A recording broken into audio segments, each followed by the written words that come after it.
हे बाबू, बिहार में काबा, इन दिनों बिहार में बागेश्वर वाले बाबा। बिहार में इन दिनों भक्ति की भरमार है क्योंकि वहां मौजूद पंडित धीरेन्द्र कृष्ण शास्त्री उर्फ बागेश्वर धाम सरकार है। दरअसल पटना के नौबतपुर में जो 5 दिवसीय हनुमान कथा का आयोजन कराया गया, उसके बाद सोशल मीडिया पर ऐसे तमाम नारे आपको देखने को मिलेंगे। अब इसके दो पहलू हैं, एक तो धर्म, दूसरा सियासत, दोनों पर चर्चा करेंगे। लेकिन उससे पहले जो तस्वीर आ रही है वो बड़ी दिलचस्प है, क्योंकि बाबा बागेश्वर जब पटना के नौबतपुर इलाके में कथा करने पहुंचे तो आने के पहले से विवाद हो गया था। किसी ने कहा फर्जी हैं, फर्जीवाड़ा करते हैं, ढोंगी आदमी हैं, ये कौन से बाबा हैं, ऐसे आदमी को जेल में डाल देंगे। लेकिन अब जो तस्वीर निकल कर आ रही है उसमें दिख रहा है कि बाबा है, बाबा के सामने उनका जनता बा, अव्यवस्थाओं के भरमार बा, खाने पीने के सही हिसाब किताब नहीं है। लेकिन इसके बावजूद लोग जो हैं वो आस्था भक्ति में उमड़े चले जा रहे हैं। नेता लोग जो हैं वो भी बगल में आरती किए जा रहे हैं, बड़े बड़े नेता लोग जो हैं वो यहां पर आरती कर रहे हैं, उधर बयानबाजी का दौर चल रहा है।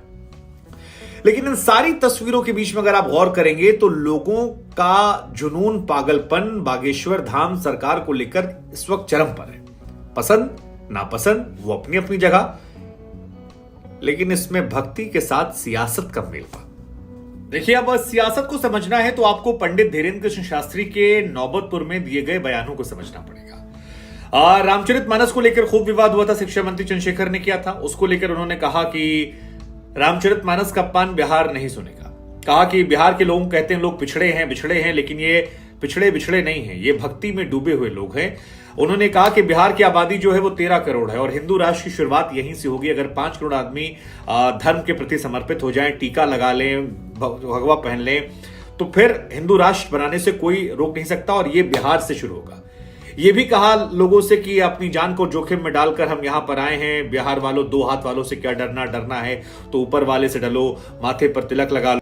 और इस सियासत के मेल को समझने के लिए हम सोच रहे हैं कि बागेश्वर धाम के धीरेन्द्र कृष्ण शास्त्री के पटना आने से क्या बदलेगा, इसके मायने क्या है। एक मायने तो धर्म को लेकर है कि धर्म का प्रचार प्रसार हो रहा है, लेकिन धर्म के प्रचार प्रसार के साथ इसके सियासी पहलू क्या है, क्योंकि सियासत में कुछ भी इत्तेफाक नहीं होता और नेता इतने मासूम नहीं होते कि कुछ कहें या कुछ करें तो उसके पीछे कोई मायने। और ये बात बीजेपी भी समझती है। बीजेपी भी ये जानती है कि यूपी में राम मंदिर, योगी आदित्यनाथ के मॉडल और उनके कामकाज के स्टाइल ने यूपी में स्थिति बेहतर कर रखी है। लेकिन बिहार में कहानी इतनी आसान नहीं है, अगर खासतौर पर जेडीयू और आरजेडी साथ आते हैं। इसीलिए बाबा की आरती जो है वो मंच से उतारी जाती है। सम्राट अशोक चौधरी, मनोज तिवारी उनके ड्राइवर बन जाते हैं, अश्विनी चौबे नजर आते हैं, गिरिराज सिंह नजर आते हैं और ये बिहार में उनकी पैठ को मजबूत कर रहा है। अब बिहार क्योंकि जातिगत राज्य है, जहां पर जातीय आधार पर लोग बटे होते हैं और बाबा बागेश्वर के हर एक बयान में अगर आप सुनेंगे तो यह बात गौर करने वाली है कि वो कह रहे हैं कि जातियों से आप ऊपर उठ जाइए। तो क्या बाबा बागेश्वर प्रत्यक्ष या फिर अप्रत्यक्ष तौर पर बीजेपी के लिए एक माहौल तैयार कर दे रहे हैं? क्या जो ये हिंदू राष्ट्र वाली बात है ये उन्हें बीजेपी के ज्यादा करीब करती है? हालांकि ऑफिशियली उन्होंने खुलकर कभी भी बीजेपी का समर्थन नहीं किया। उन्होंने मध्य प्रदेश में कमलनाथ जो हैं उनको भी आशीर्वाद दिया। उनके दरबार में न्योता जो था वो तेजस्वी यादव को भी गया था। हालांकि तेजस्वी ने कहा कि हम नहीं जाते हैं। लालू जी से पूछा कि कौन बाबा है, ये सब बाबा हम नहीं मानते, फर्जीवाड़ा है। कांग्रेस के एक नेता है, उन्होंने तो यहां तक कह दिया कि बाबा बागेश्वर सच्चे हैं तो अल्लाह अकबर का भी नारा लगवा दें।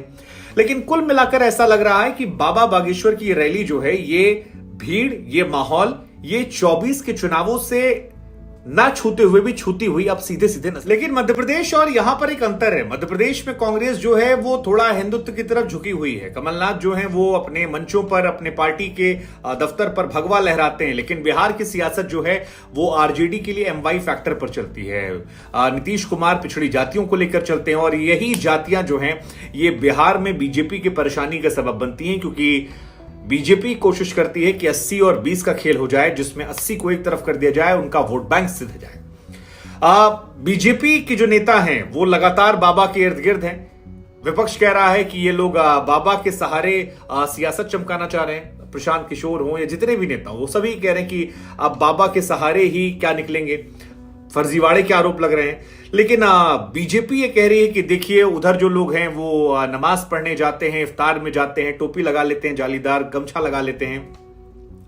बड़े आसान शब्दों में आप ये समझ सकते हैं कि तेजस्वी यादव के भाई तेज प्रताप ने जब विरोध किया था या तेजस्वी जब नहीं गए थे तो उसके पीछे की वजह यही थी कि बाबा एक्सट्रीम हिंदू की सियासत करते हैं जो तेजस्वी को सूट नहीं करती, और बाबा जो बात करते हैं वो बीजेपी को सूट करती है। और इसी वजह से बिहार में उनकी मौजूदगी, ये भीड़, ये पागलपन, ये जुनून, हिंदुओं की बात करना, क्या जाति से ऊपर लोगों को निकाल पाएगा, वो वक्त की बात है। लेकिन फिलहाल कोशिश यही है कि जाति से निकालकर धर्म में इन लोगों को लाया जाए और यहीं से। और ये बात बीजेपी ही नहीं, ये बात विपक्ष भी समझता है, इसीलिए विपक्ष भी पीछे नहीं है। नीतीश कुमार जी ने कह दिया कि किस तरह के लोग हैं, इस तरह बयान कैसे। कई लोगों ने कहा गिरफ्तार कर लीजिए। कार्यक्रम के विवाद की शुरुआत तब हुई थी जब लालू जी के बड़े बेटे तेज प्रताप यादव ने बाबा बागेश्वर को देशद्रोही करार दे दिया था और कहा था कि ये हिंदू मुसलमान को लड़वा रहे हैं, बिहार में ऐसा करेंगे तो फिर उनके खिलाफ कार्रवाई होगी, उन्हें जेल में भिजवा दिया जाएगा।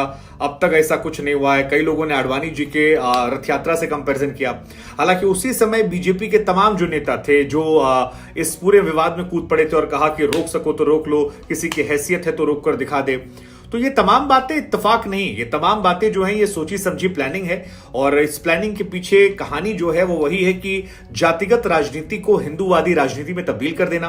2014 में नीतीश और लालू अलग अलग लड़े, मामला जो था वो खराब हुआ, बीजेपी की तरफा जीत गई। 2019 में भी यही कहानी हुई, नीतीश जी साथ में लड़े, बीजेपी की तरफा जीत गई। लेकिन 2024 में बीजेपी भी चाहती कि मामला बना रहे। अब कई लोग इसे कर्नाटक से जोड़ते हैं, कर्नाटक कहानी अलग थी। कर्नाटक में जातिगत समस्या थी जो बहुत बड़ी थी।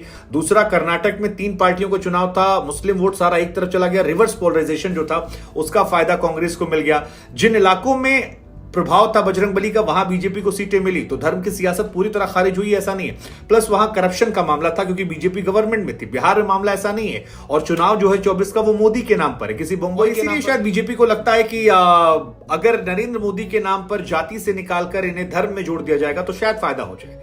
तेजस्वी और नीतीश कुमार को लगता है कि बाबा को अगर यह दिखा दिया जाए कि बाबा केवल माहौल खराब करने वाले व्यक्ति हैं तो फिर उनके खिलाफ डेंट हो जाएगा। लेकिन हमारा सवाल आप लोगों से 2-3 सवाल है।